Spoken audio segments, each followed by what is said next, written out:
사울의 집과 다윗의 집 사이의 전쟁이 오래매 다윗은 점점 강하여 가고 사울의 집은 점점 약하여 가니라. 다윗이 헤브론에서 아들들을 낳았으되 맏아들은 암논이라.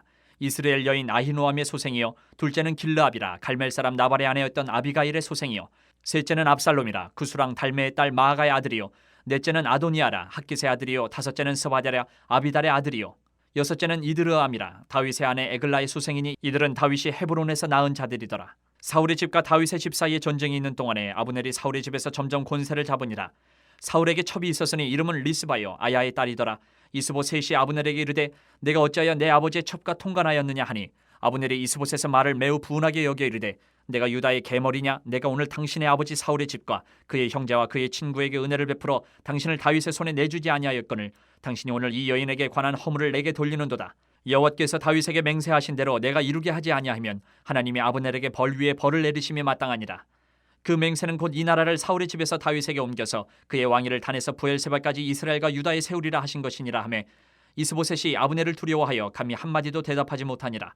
아브넬이 자기를 대신하여 전령들을 다윗에게 보내어 이르되 이 땅이 누구의 것이니이까? 또 이르되 당신은 나와 더불어 언약을 맺사이다. 내 손이 당신을 도와 온 이스라엘이 당신에게 돌아가게 하리이다 하니 다윗이 이르되 좋다. 내가 너와 언약을 맺거니와 내가 네게 한 가지 일을 요구하노니 나를 보러 올 때에 우선 사울의 딸 미가를 데리고 오라. 그리하지 아니하면 내 얼굴을 보지 못하리라 하고 다윗이 사울의 아들 이스보셋에게 전령들을 보내 이르되 내 처 미가를 내게로 돌리라. 그는 내가 전에 블레셋 사람의 포피 100개로 나와 정혼한 자니라 하니 이스보셋이 사람을 보내 그의 남편 라이스의 아들 발디엘에게서 그를 빼앗아 오매 그의 남편이 그와 함께 오되 울며 바울임까지 따라왔더니 아브넬이 그에게 돌아가라 하며 돌아가니라. 지금 많은 교회들이 코로나 바이러스를 비롯해서 이런저런 여러 가지 문제, 어려움으로 교회들이 많이 힘들다고들 합니다. 사실 힘들고 많은 또 개척했던 작은 교회들이 그냥 사라지기도 했습니다. 이 기간 동안. 그런데 하나님은 이 땅에 있는 모든 교회들이 든든히 세워지기를 원하시는 것이 하나님의 마음입니다. 그래서 오늘 이 본문 말씀을 우리가 보면서 교회가 어떤 교회가 되어야 될까? 그래야 든든히 세워질 수 있을까? 이렇게 한번 우리가 살펴보면 좋겠습니다. 1절에서 5절을 먼저 보니까 사울과 요나단이 죽은 이후에도 사울의 집과 다윗의 집이 계속 전쟁을 했습니다. 그런데 시간이 지날수록 사울의 집은 점점점 약해지고 다윗의 집은 점점점 강해졌어요. 하나님이 당신의 뜻과 계획 가운데 기름 부어서 왕으로 세우신 다윗의 집은 강하고 부유하게 든든하게 세워가시는 모습을 봐요. 마찬가지입니다. 하나님이 예수 그리스도를 통해서 세우신 교회도 마찬가지라는 거예요. 하나님은 교회인 우리를 통해서 바른 복음이 전파되게 하시고 번성하게 하시고 구원의 역사를 이루어 가십니다. 그래서 교회에서 회심자가 생기고 구원받는 사람이 생기는 것은 자연스러운 현상이다라는 거죠. 그렇게 되지 못하는 것이 오히려 부자연스럽고 문제가 되는 거죠. 그런데 이렇게 되려면 여러 가지 어떤 이런 말들을 하시는 분들 성도나 목회자들 가운데 있어요. 어떤 특별한 프로그램이 필요하다. 꼭 그거 해야 된다. 아니면 특별한 방법이 있어야 된다. 그래야 교회가 성장할 거다. 아니면 성도들이 좋아하고 재밌어하는 그런 원하는 행사들을 해야지 성장한다. 정말 그럴까? 이것이 불필요한 건 아닙니다. 필요합니다. 그런데 그것이 핵심이 아니다라는 거죠. 초대교회와 기독교 역사 가운데서 큰 쓰임을 받았던 교회 공동체들의 모습을 살펴보면 이런 방법으로 부흥이 된 것이 아니다라는 거죠. 이런 방법. 그 교회들의 핵심, 가장 중요한 핵심은 뭐냐? 하나님의 말씀을 바르게 전하는 것. 말씀, 그리고 기도. 이 두 개가 흔들리지 않는, 바뀌지 않는 핵심이라는 거예요. 바른 말씀과 기도에 집중할 때 하나님께서 그분의 말씀을 더 왕성하게 하셔서 말씀을 따르는 제자들의 수가 더하게 하셨다.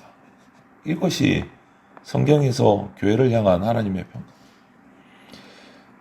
교회가 성장하는 것은 하나님이 이 땅에 구원의 역사를 이루시는 필연 과정이에요. 왜? 하나님은 구원을 교회를 통해서 이루십니다. 구원받은 자를 통해서 구원을 이루세요. 그러면 당연히 교회는 성장하는 거예요. 그렇다면 우리가 어떤 세상의 세속적인 방법을 찾지 말고 우리가 집중해야 될 것은 뭐냐? 우리 교회에 핵심이 있는가? 핵심이 제대로 지금 움직이고 있는가? 그거를 먼저 봐야 돼요. 참된 복음이 선포되고 있는가? 제대로 말씀이 가르쳐지고 있는가? 그리고 한 영혼 한 영혼을 붙들고 우리가 기도하고 있는가? 이것이 없는 상태에서 아무리 좋은 프로그램, 행사를 가지고 와도 그것은 곁들이일 뿐이다. 핵심이 붙들려 있어야 돼. 핵심이 세워져야 돼. 참된 복음을 전하고 제대로 가르치면 하나님은 초대교회 경우처럼 믿는 자들이 늘어나게 하신다. 그래서 새로운 생명이 탄생하고 교회는 그 새 생명으로 성장하는 교회가 된다.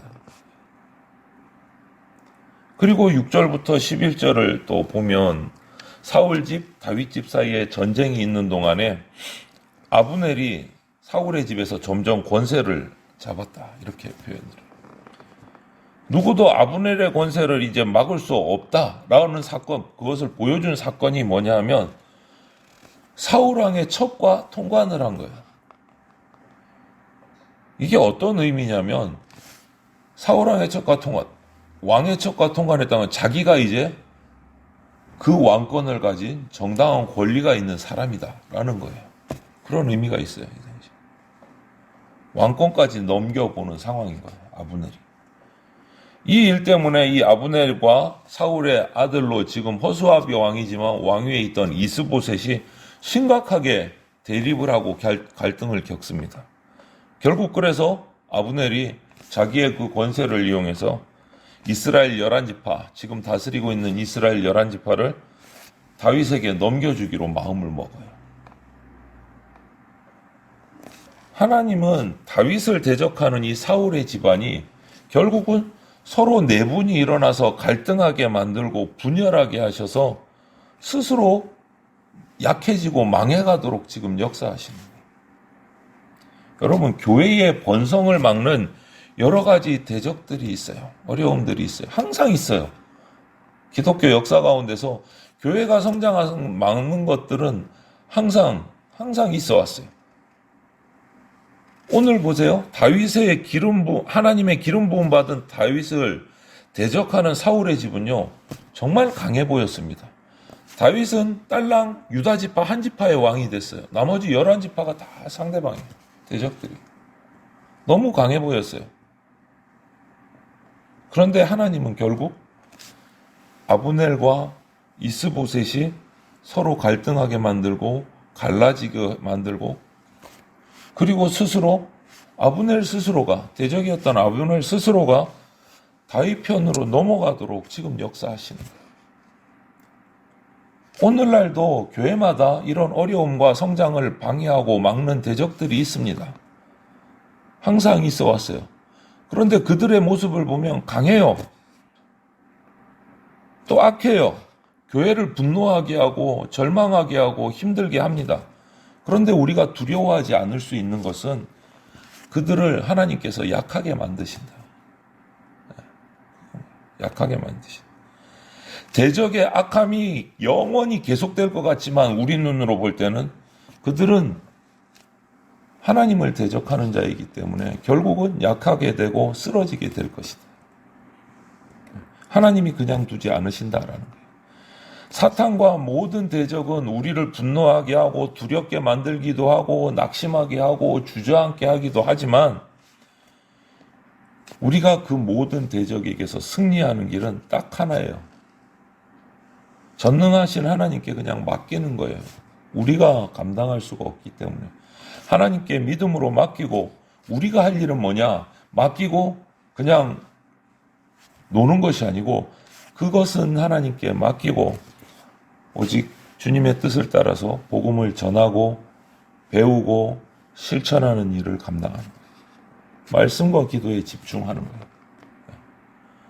어떤 사람이 인간적인 눈으로 보면 뭐하냐, 교회에 이런 문제가 있고 저런 문제도 있는데 지금 뭐 성경 공부만 하고 뭐 전도만 할 일이냐, 그렇게 볼 수 있어요.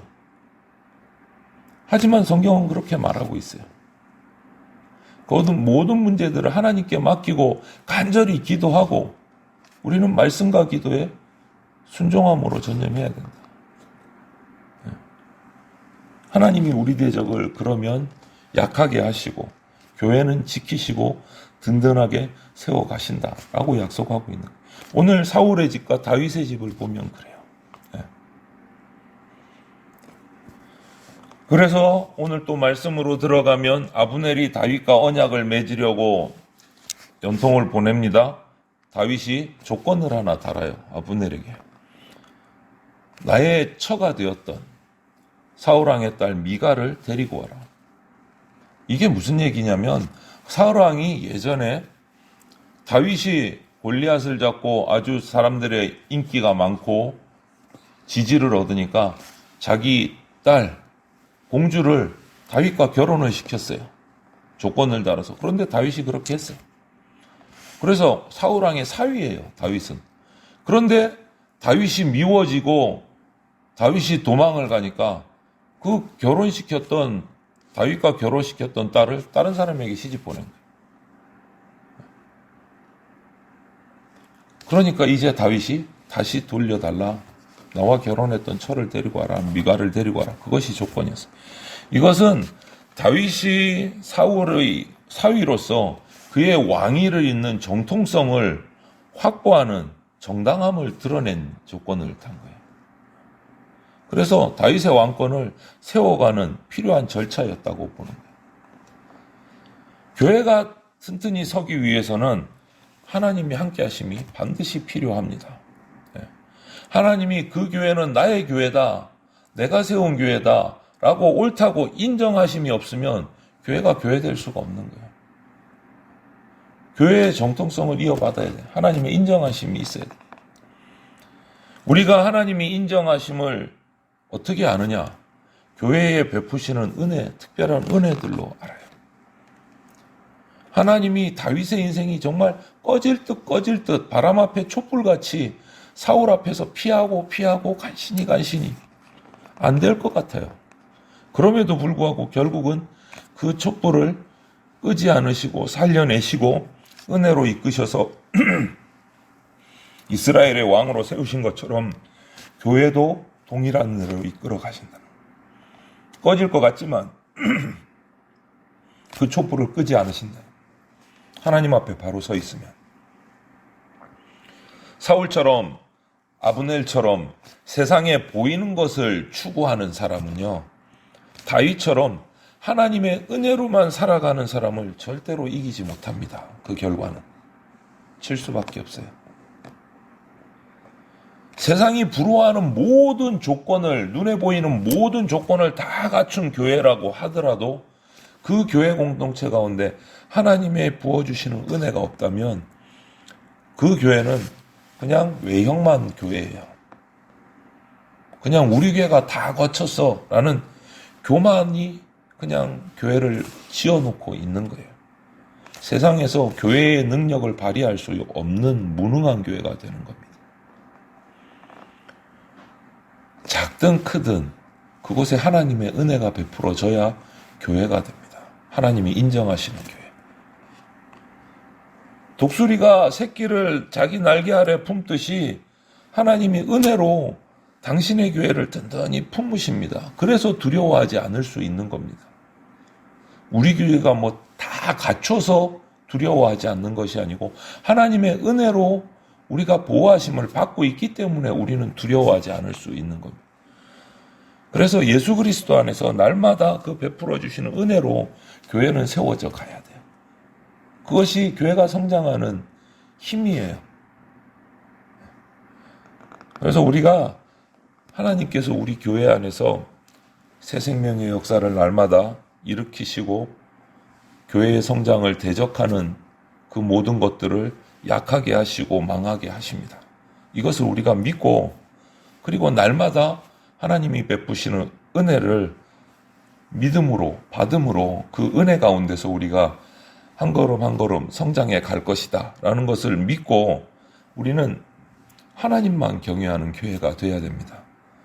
말씀과 기도에 결코 게으르지 않고 정말 부지런히 달려나가는 그러한 교회가 돼서 하나님이 주시는 새 생명, 하나님이 주시는 그 보호하심 아래서 은혜를 풍성히 누리고 그 은혜를 또 어두운 세상에 흘려보내는 그러한 반석 위에 세운 교회처럼 세워져가는 우리 교회가 되기를 주님의 이름으로 축원을 드립니다.